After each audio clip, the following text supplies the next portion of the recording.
Good morning, students. Today our topic is class 12th history subject, chapter number 6, सूफी भक्ति परंपराएं। तो यहाँ पे भक्ति आंदोलन क्या था और इसकी उत्पत्ति व प्रसार के कारणों का वर्णन करना है। तो ये क्वेश्चन बहुत ही इम्पोर्टेंट क्वेश्चन है जो आपके एग्जाम में आने के लायक है।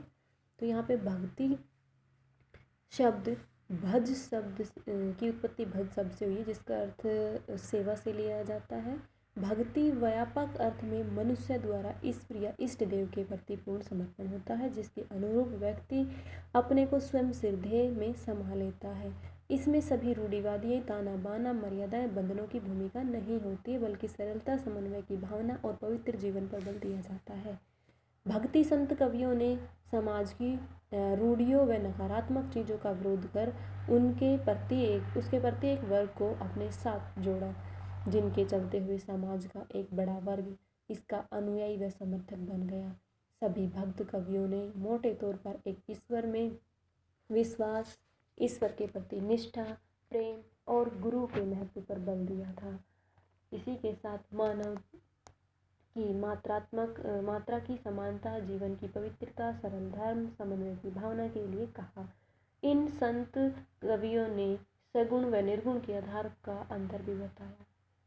सगुण कुछ संत कवि भगवान राम के रूप में लीन थे, जबकि कुछ श्री कृष्ण का रूप पसंद था। इन्हीं आधार पर इन्हें राज्य मार्गी और कृष्ण मार्गी भी कहा जाता है। अब भक्ति आंदोलन की यहाँ पे कुछ विशेषताएं दिखा रखी हैं, जो पॉइंट दे रखे हैं, ये आपको एक्सप्लेन करने पड़ेंगे क्योंकि मैं आपको इसकी पूरे चैप्टर की थीम बता चुकी हूँ। तो फर्स्ट है एकेश्वरवाद में निष्ठा, यानी कि एक ईश्वर में निष्ठा रखते थे, या तो कृष्ण के रूप में या फिर वो राम के रूप में। दूसरा है ईश्वर के प्रति वो अपने आप का समर्पण करते थे, गुरु को अत्यधिक महत्व देते थे, मानव मात्र की समानता में विश्वास रखते थे, जीवन की पवित्रता को महत्व देते थे, धर्म की सरलता में विश्वास करते थे, समाज की बुराई का विरोध करते थे, हिंदू मुस्लिम एकता के महत्व देते थे और प्रेम की शुद्धता को भी महत्व देते थे। अब आता है हमारा भक्ति आंदोलन। भक्ति आंदोलन की उत्पत्ति और उसका प्रसार का कारण क्या था। तो भक्ति और सूफी आंदोलन के संदर्भ में प्रचलित धारणाओं का विश्लेषण करते हुए इन आंदोलनों की उत्पत्ति के संबंध में भी विचार व्यक्त किए, परंतु भक्ति आंदोलन की उत्पत्ति तथा प्रसार के कारण को विस्तार से जानना उपयोगी होगा, जिस विभिन्न विद्वानों द्वारा इसकी उत्पत्ति और प्रसार के बारे में निम्नलिखित कारण है। सबसे पहला है भक्ति मार्ग की सरलता, दूसरा जाति व्यवस्था की जटिलता तथा भेदभाव, हिंदुओं का धर्मांतरण और अछूतों की असहाय व्यवस्था, इस्लाम का प्रभाव, वैष्णव आचार्यों के कार्य। ये 5 उसके कारण थे जिनके कारण वो ना प्रचार हुआ था। अब आता हमारा नेक्स्ट क्वेश्चन, जिसमें संत कबीर कौन थे और भक्ति संत परंपराओं ने इनके महत्व को कैसे स्पष्ट किया था। तो भक्ति जो आंदोलन था, एक प्रमुख संत कबीर का जन्म 1425 में विधवा के यहाँ हुआ माना जाता है। लोक लज्जा के भय से उसने नवजात शिशु को वाराणसी में लहर तारा के पास एक तालाब के समीप छोड़ दिया। निसंतान जुल्हा नेहरू और उसकी पत्नी नीमा उसे उठाकर लाए और उसका नाम कबीर रखा। इस प्रकार कबीर का प्रारंभिक जीवन एक मुस्लिम परिवार में बीता, लेकिन कबीर ने स्वयं को हिंदू मुस्लिम से परे रखकर एक योगी कहा। कबीर की शिक्षा दीक्षा किसी संस्था से नहीं हुई। उन्होंने जो कुछ प्राप्त किया वह उनके जीवन का गहरा अनुभव है। वे भक्ति और सूफी संतों के संपर्क में आए। रामानंद का प्रभाव कबीर पर सबसे अधिक पड़ा। रामानंद ने उसकी राम भक्ति का मंत्र दिया, हिंदू धर्म और दर्शन संबंधी शिक्षा दी। कबीर की शिक्षा देशाटन, सत्संगति और विभिन्न संप्रदाय का साथ संपर्क का परिणाम था। स्वयं सिकंदर लोदी भी उनके प्रभाव को स्वीकार किया था। कबीर ने जो कुछ भी प्राप्त किया था सब कुछ अपने समाज को अर्पित कर दिया। उनकी भाषा में यह निष्कर्ष निकलता है कि खूब पर्यटन किया होगा। उनकी भाषा में खड़ी बोली, पूर्वी ब्रज राजस्थानी, पंजाबी, अरबी, फारसी आदि भाषाओं के शब्दों का प्रचार अधिक मिलता है। कबीर ने रमणी, शब्द साखी, छंद साहित्य की रचना की है। उनकी रचनाओं के संकलन को बीजक कहा जाता है। गुरु ग्रंथ साहिब ने इनकी रचनाओं को शामिल किया गया है। और जो संत कबीर ने उनकी शिक्षाओं को निम्नलिखित बातों पर ध्यान दिया। फर्स्ट पॉइंट होगा धर्म की सहजता। तो यहाँ पे कबीर ने धर्म को जन साधारण रूप देने के लिए उनकी सहजता पर बल दिया।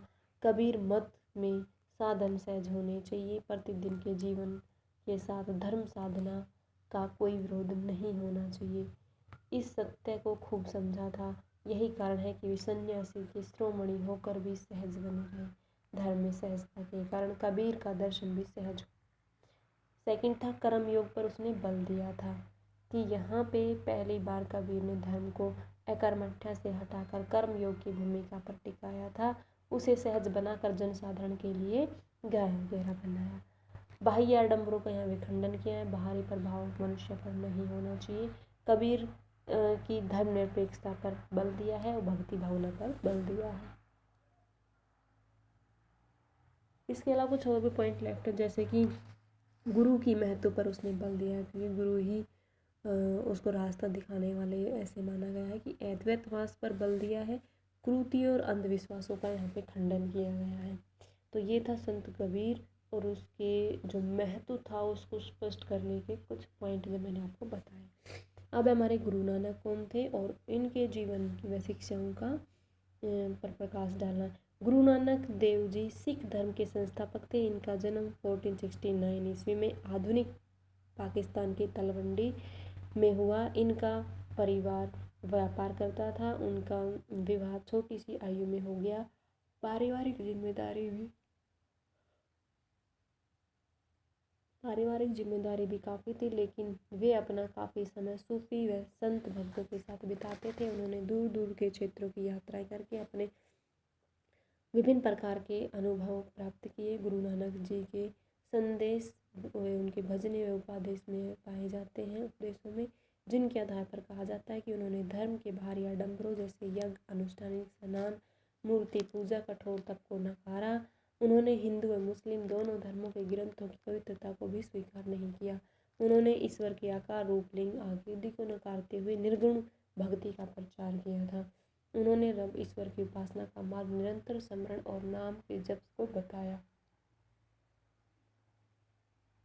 इसी तरह से इसकी शिक्षाओं का वर्णन जो किया गया है वो मानव समानता की, सभी मनुष्यों को समान रखना चाहिए, चाहे वो किसी भी आधार पर हो। सेकंड है अकाल पुरुष। थर्ड अंधविश्वास और रूढ़िवादी की निंदा। एक ईश्वरवाद, एक ईश्वर को मानना, सद्गुणों पर बल। तो ये उसकी शिक्षा के कारण थे। नेक्स्ट डे करेंगे हम नेक्स्ट भक्ति आंदोलन की विशेषताएं, या फिर मैं अभी बता देती हूँ कि ये क्वेश्चन हमारा रिपीट हो रहा है। एक ईश्वरवाद में निष्ठा, ये पॉइंट रिपीट हो रहा है। अभी हमने इन दो क्वेश्चन में किया था, कबीर और संत।